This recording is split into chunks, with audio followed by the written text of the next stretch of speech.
예, 반갑습니다. 금속을 사랑하는 수강생 여러분, 성유경입니다. 이번 시간에는요, 지난 시간에 이어서 또 가공 경화에 대해서 같이 알아보도록 하겠습니다.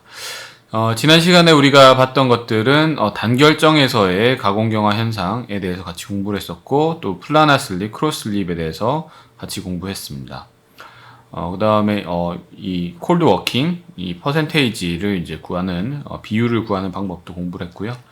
이번 시간에 공부할 내용은 이 콜드 워킹의 영향이 콜드 워킹이 기계적 성질에 미치는 영향에 대해서 같이 공부를 해 보도록 하겠습니다. 자, 먼저 그래프를 보겠습니다. 우리가 그래프를 볼 때 제일 먼저 확인해야 할 것은 Y축과 X축에 무엇이 있는지 잘 보는 게 중요하겠죠. 그래서 X축에 보면은 percent cold work, 그래서 이제 콜드 워킹 얼마만큼 했느냐에 따라서 이 yield strength, 항복 강도가 얼마만큼 증가하느냐를 볼 수 있는 겁니다. 그래서 이 굴이나 그 다음에 청동이나 그 다음에 1040 스틸 같은 경우에 가공 경화 콜드 워킹, 냉간 가공을 함에 따라서 점점 더 항복 강도가 계속 증가하는 그런 것들을 볼 수가 있습니다.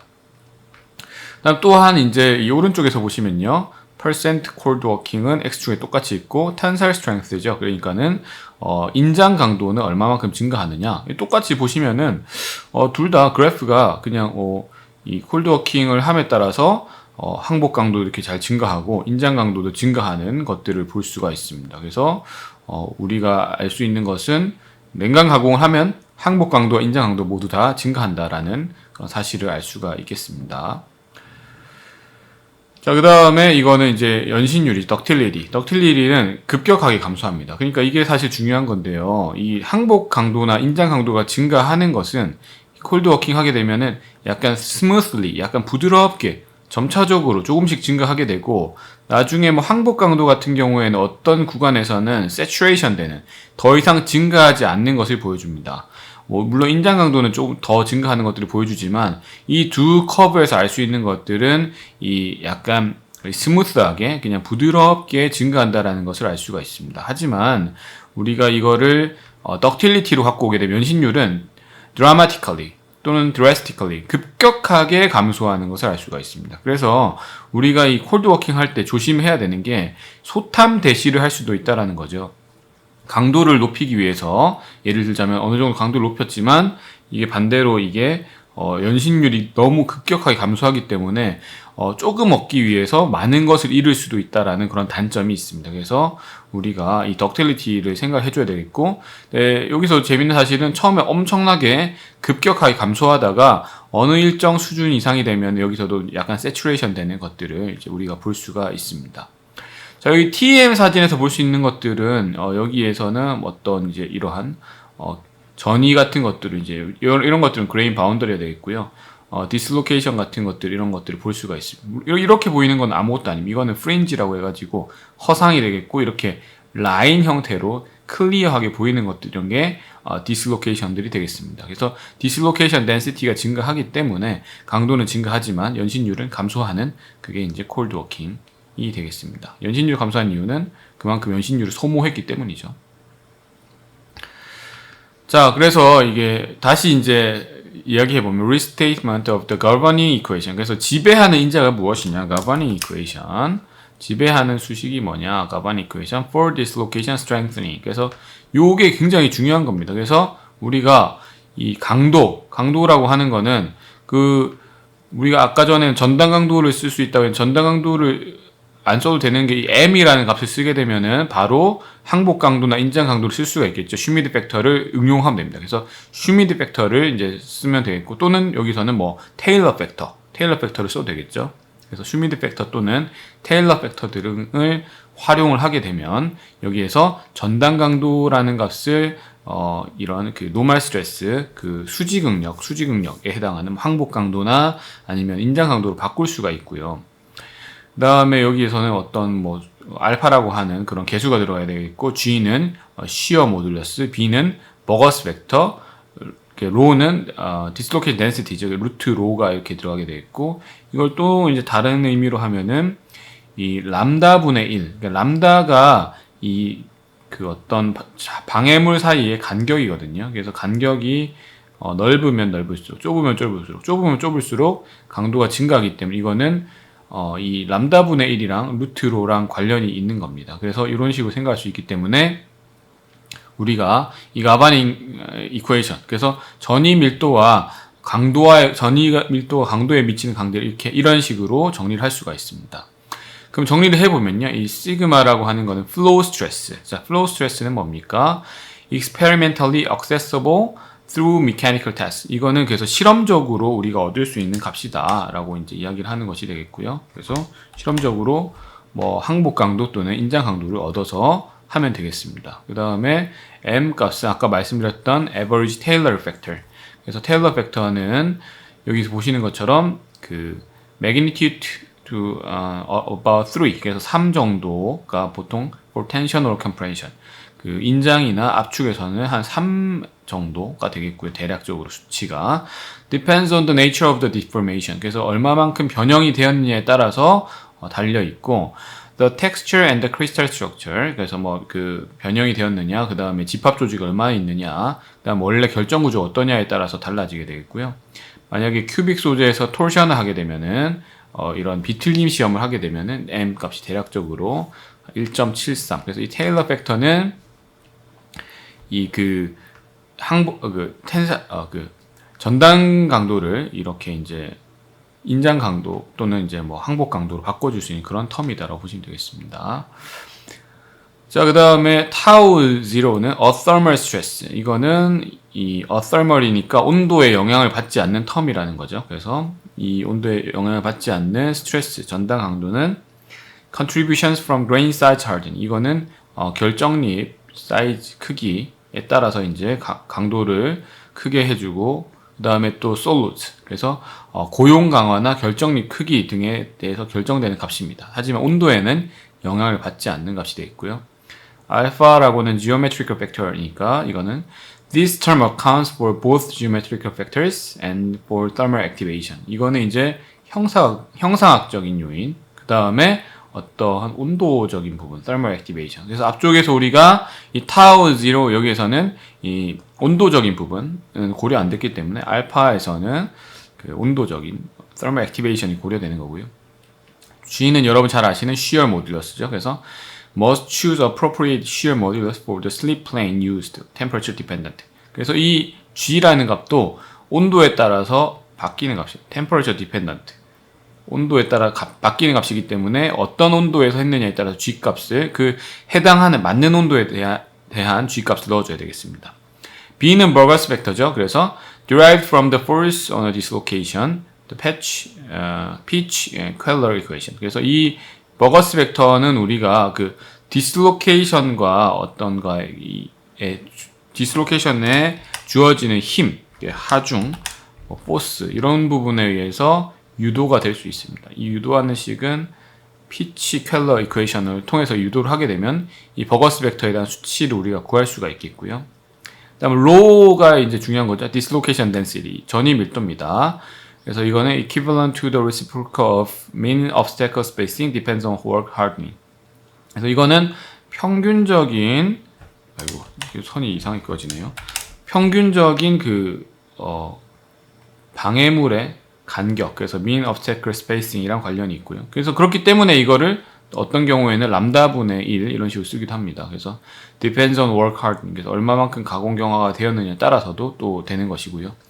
우리가 이제 로를 쓰지 않고 람다로 써도 되겠죠. 왜냐하면은 어떤 장애물들 간의 간격이 얼마만큼 되는지를 이제 판단을 해야 되기 때문에 그런 부분들을 본다면은 이거는 obstacle spacing은 given a number density of the particles, the mean spacing.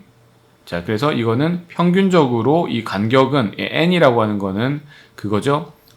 개수죠, 개수. 그래서 일반적으로 우리가 생각을 했을 때 개수가 예를 들자면 점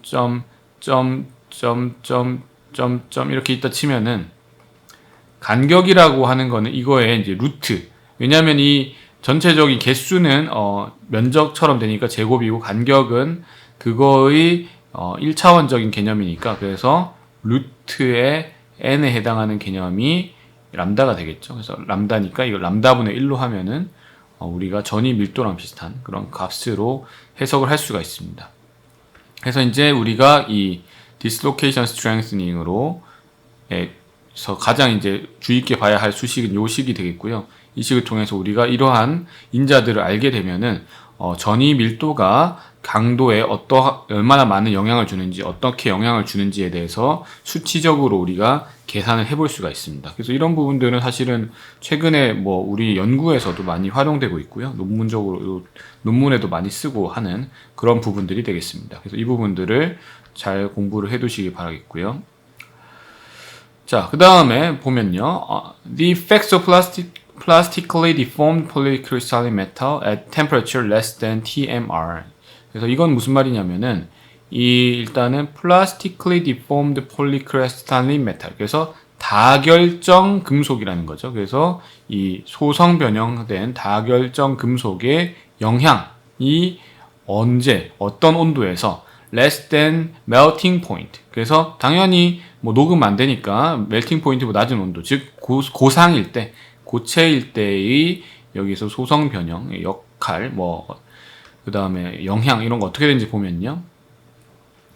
자, 그러면은 소성 변형이 이 소재에 미치는 영향이다라고 보시면 되겠죠. 그래서 일단은 change in grain shape. 그래서 그레인의 모양을 바꿉니다. 그게 무슨 말이냐면은 처음에 만약 이런 모양으로 되어 있었는데 이거를 잡아 당겼더니 이게 약간 쭉 늘어나서 이런 식으로 되더라 라고 하는 것들이 이 grain shape, 모양이 바뀌는 것이 되겠죠. 그래서 change in grain shape 보시면 되겠고요. 그 다음 두 번째로 볼 수 있는 것들은 우리가 계속 공부하고 있는 내용이죠. strain hardening. 그래서 가공 경화가 되는 것들. 이거는 이제 여러분 너무 잘 아실 테니까요. 그 다음에 C는 increased dislocation density. 이것도 여러분 이제 잘 아시는 내용이겠죠. 그래서 소성 변형하면 전이 밀도 증가한다. 그 다음에 and stored energy. 자, 이거는 이제 저장된 에너지도 증가한다라는 말인데, 이거는 무슨 말이냐면은 계속적으로 이 하중을 증가시키고 주고 이제 변형을 시키다 보면은 내부에 계속적으로 이제 하중을 받잖아요. 그러면은 저장되는 에너지가 증가하게 됩니다. 그래서 이 내부 에너지가 증가하는 그런 상황이 되겠죠. 그래서 stored 에너지도 증가하게 된다라는 거죠. 그래서 이 네 가지가 우리가 소성 가공을 하게 되면 얻게 되는 그러한 현상들이 되겠습니다. 그래서 결정립의 모양이 바뀌고 가공 경화가 되고, 그러니까 강도가 증가하고, 또한 이제 그 전이 밀도도 증가하고 내부 저장 에너지도 증가하게 된다라는 것을 알 수가 있습니다. 자, 그다음 밑에 보겠습니다. When metals are plastically deformed, about 5% of deformation energy is retained internally associated with dislocations. 그래서 이 금속이 이렇게 plastically deformed, 소성 변형되었을 때 어느 정도요?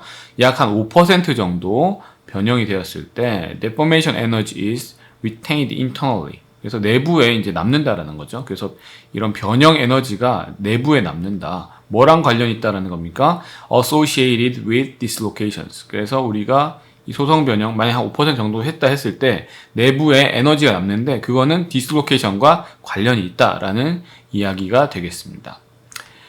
그다음 most of applied load that result in plastic deformation is not uniform across the material. 그래서 대부분의 경우에서 이제 applied load, 이게 이제 인가 하중, 주어진 하중이 되겠죠. 주어진 하중이 that result, 어떤 결과를 영향을 미친다는 거죠. in plastic deformation. 그래서 소성 변형 중 어떤 영향을 미치는 게 is not uniform across the material. 그게 항상 균일하지 않다라는 겁니다. 그래서 우리가 만약에 이제 소성 변형을 하고 가공을 했다 했을 때 모든 영역이 똑같이 변형되는 건 아닙니다. 그래서 국부적으로 보면은 저런 디포메이션이 어떤 부분은 많이 되고 어떤 부분은 적게 되고 한 부분이 반드시 존재합니다. 예를 들자면은 우리가 소재를 잡아당겨 가지고 10% 정도 연신을 했다라고 가정을 했을 때 전체적으로 봤을 때는 10% 증가한 거지만 어떤 한 부분은 한 9% 정도 늘어났고 어떤 한 부분은 11% 정도 늘어난 그런 국부적으로 봤을 때는 차이가 반드시 존재합니다. 그래서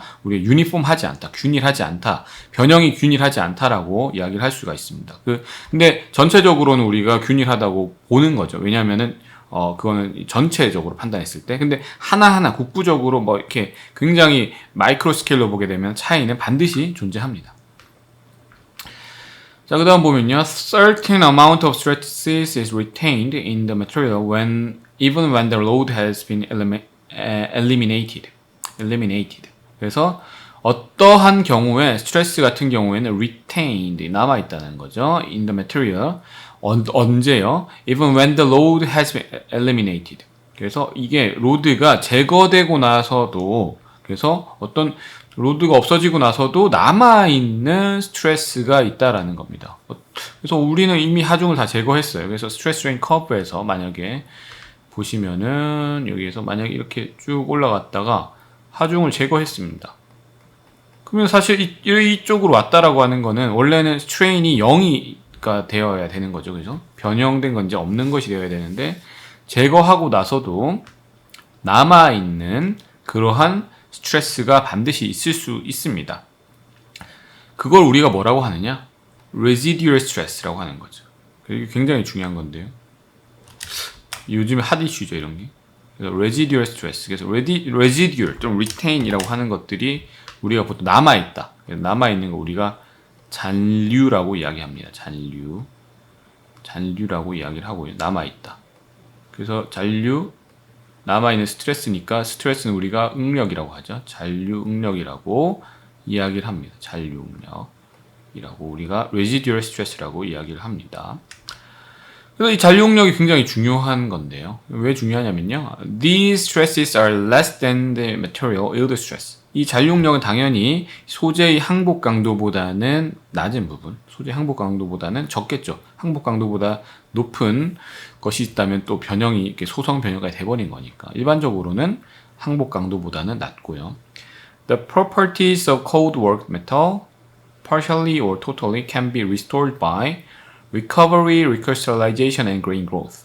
그래서 이 잔류력이 남는데 이거를 우리가 없앨 수 있는 방법들이 있습니다. 이게 어떤 식으로 회복시키냐, 어떤 식으로 복구하느냐. 그 방법이 여러 가지가 있는데 세 가지 방법이 있습니다.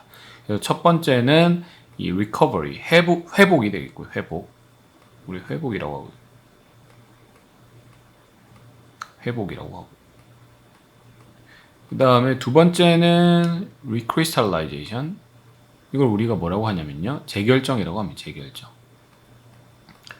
재결정. 그 다음에 마지막으로 3번 grain growth. 이거는 이제 결정립 성장이죠. 결정립 성장이라고 우리가 이야기를 할 수 있습니다. 이렇게 세 가지 단계가 있습니다. 그래서 우리가 회복, 재결정, 결정립 성장 이 세 단계로 우리가 나눠서 이야기들을 하고 있고요. 그 다음에 이거를 통해서 원래 남아있는 이런 residual stress, 잔류력을 해소를 할 수가 있는 거죠. 왜냐하면 잔류력이 남아있으면은 그 부분에서 나중에 균열이 생성될 수도 있고, 그 다음에 이미 그런 부분들이 남아있기 때문에 연신율이 어떻게 된 겁니까? 손해를 본 거죠. 손해를 본 건데, 이 회복하거나 이렇게 하게 되면은 다시금 원상태로 돌아가는 겁니다. 여러분들이 뭐 게임 같은 거 하면은 힐링 해주는 유닛들 있잖아요. 여러분들의 피가 막 100까지 있었는데, 거기에서 뭐 여러분들이 한 30밖에 안 남았어요. 그러면 여러분들이 뭐 약 같은 거 먹거나 그러면은 게임에서도 회복되잖아요. 그런 것처럼 소재도 이 recovery, 회복을 통해서 원래에 준하는 그런 수준까지 갈 수 있습니다. 그거는 이제 열 처리를 우리가 해줘야 되겠습니다. 그래서 그거를 이제 하나하나 recovery랑 그 다음에 recrystallization, 그 다음에 뒤쪽에 그 grain growth 이 부분들을 차근차근 이제 같이 보도록 하겠습니다. 그래서 오늘 이거를 뭐 다 끝낼 수는 없을 것 같은데요. 일단은 recrystallization까지는 할 수 있을 것 같습니다. grain growth까지는 하기 힘들 것 같고, 일단은 같이 보도록 하겠습니다. 자, 그러면 recovery 먼저 보겠습니다. 회복이죠, 회복. 아까 제가 썼었죠, 글자로. 자, 같이 읽어보겠습니다. Some of the stored internal strain energy is relieved by virtue of dislocation motion as a result of enhanced atomic diffusion at elevated temperature. 그래서 여기에서 some of the stored internal strain energy, 어떤 저장된 내부의 strain 에너지가 is relieved, 회복된다, 풀어진다라는 거죠. 어떤 것들 by virtue of dislocation motion. 그래서 여기에서 우리가 dislocation들이 이제 원래 가고 싶은 대로 이제 움직여 주는 거예요. 그러니까 원래 막 이 엉켜 있잖아요. 막 그 가공경화라는 거는 결국에 디슬로케이션들이 셀 스트럭처를 만드는 막 엄청 엉켜 있는 장애물 만나가지고 못 움직이고 있는 잡혀 있는 그런 상황입니다. 거기에서 회복을 하게 되면 디슬로케이션들이 나는 이제 내가 원래 있던 곳으로 가겠어. 힘들었는데 이제 이렇게 얽혀 있는 거 말고 나도 좀 회복돼서 내 갈 길을 가겠어라고 하는 게 리커버리가 되겠습니다. 그래서 이제 디슬로케이션 모션은 어떤 식으로 일어나느냐? 당연히 이제 원자의 확산 때문이죠. 그래서 atomic diffusion. 그래서 원자가 확산하는데 그냥 당연히 상온에서는 확산 못 하겠죠. 어디서 하겠습니까? At elevated temperature. 그래서 고온에서 원자들이 확산을 통해서 디슬로케이션을 움직여서 우리가 이 회복이 된다라고 이해하시면 되겠습니다.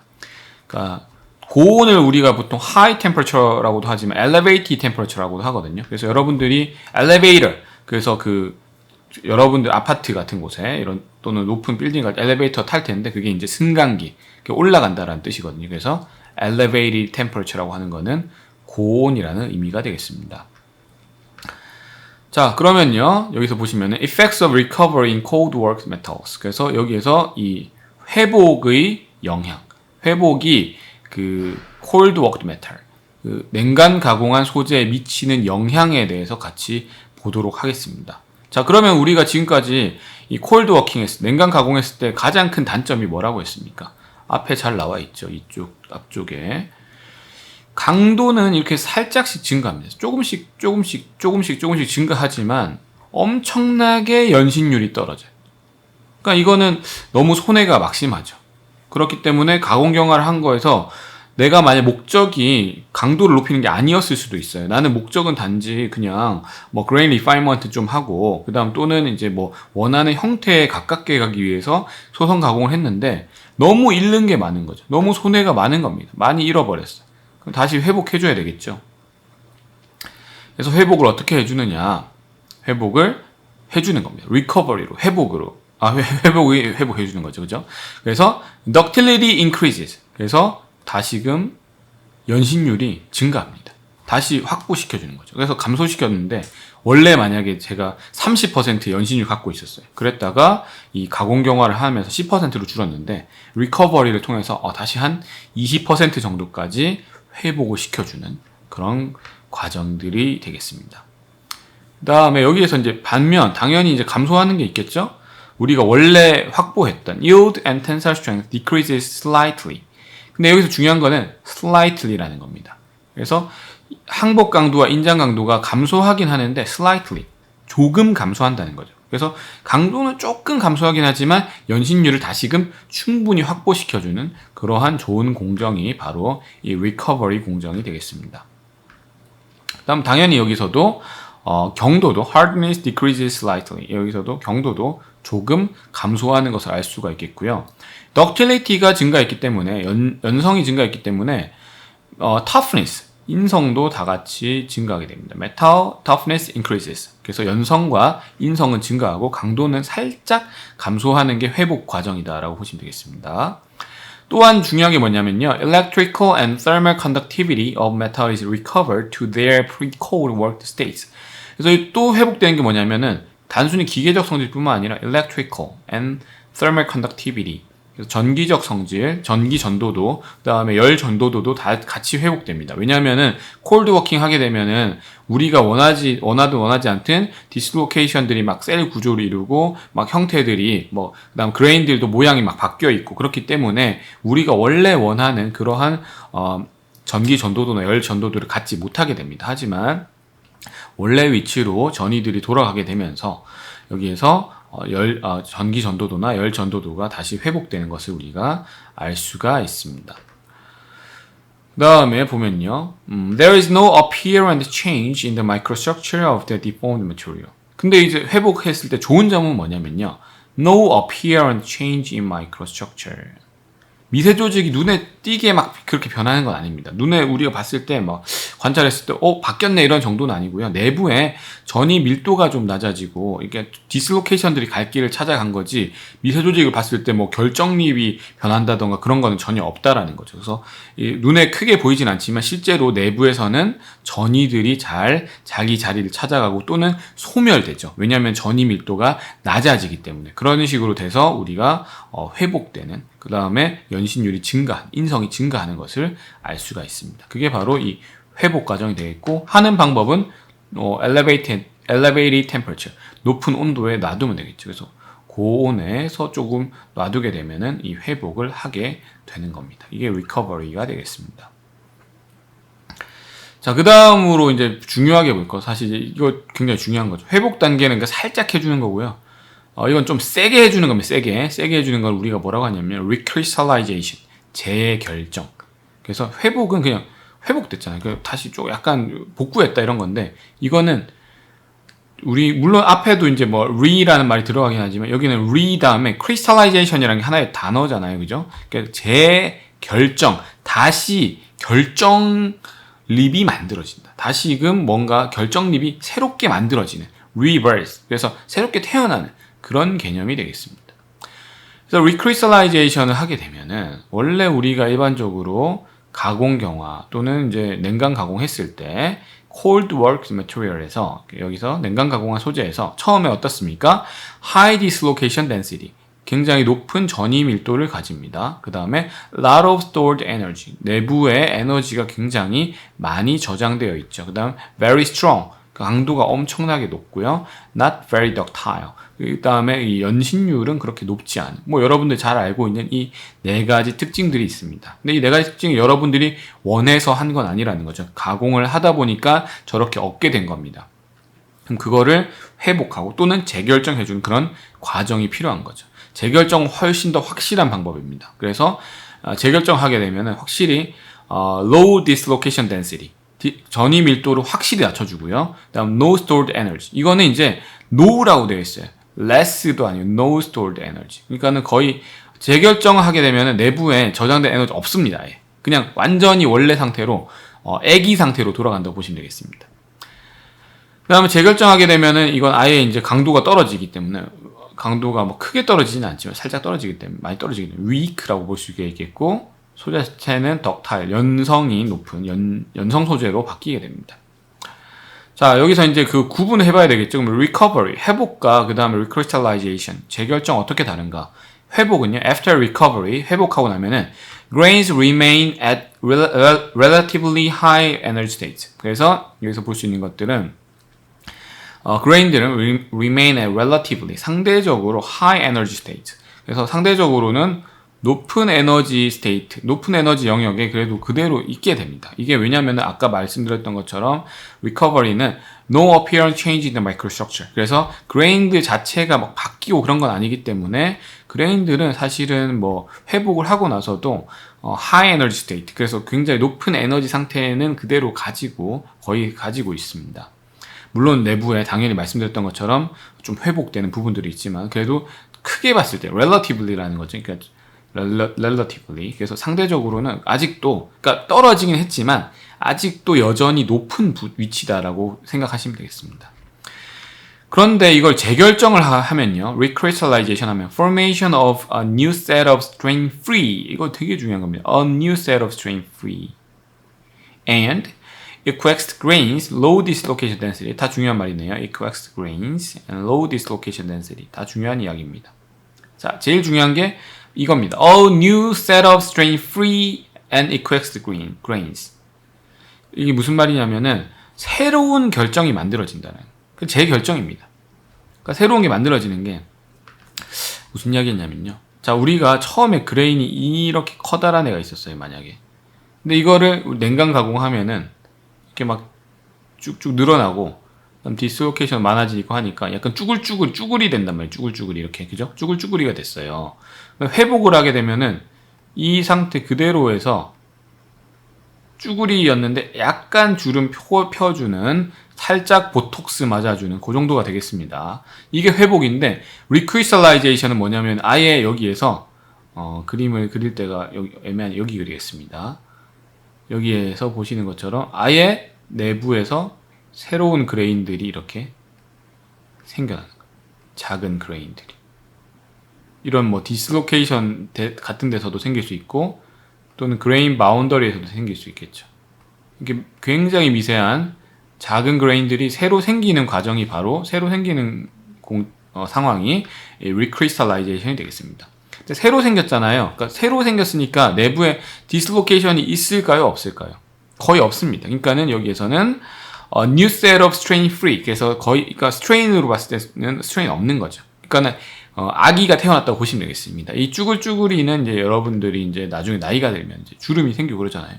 근데 이제 주름이 좀 펴졌어요.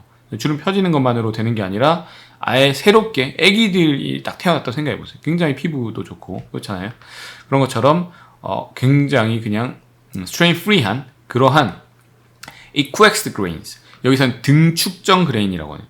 등축이라고 하는 거는 이 축이 어느 방향에서 봤을 때도 다 똑같은 이러한 등축정 그레인들이 생긴다라는 겁니다. 왜냐하면 처음에 생길 때 방향성이 없겠죠. 방향성이 있다라는 거는 어디에서 뭐 온도가 뭐 온도 구배가 있거나 아니면 힘을 받았거나 방향이 있을 텐데 이건 처음에 뭐 방향성이 없잖아요. 예를 들자면은 여러분들도 뭐 호불호가 있고 좋아하고 안 좋아하는 것들이 있을 텐데 여러분들이 아기 시절일 때 뭐 그런 것이 처음에 형성되진 않거든요. 처음에는 이렇게 둥글둥글한 이렇게 뭐 그냥 EQX인 그런 형태라고 보시면 되겠습니다. 여기에서 당연히 그렇기 때문에 low density, low dislocation density. 그래서 굉장히 낮은 전이 밀도를 가지는 그런 우리 fresh라고 하는 신선한, fresh한 그레인들이 생겨납니다. 이게 재결정 그레인입니다. 그래서 우리가 그레인들을 구분을 할 때요. 여기에서 보면은 재결정된 그레인들은 내부에 보면은 굉장히 깔끔하거든요. 아무것도 없습니다. 뭐 어떤 디스로케이션이랑 이런 것들이 관찰이 거의 되지 않습니다.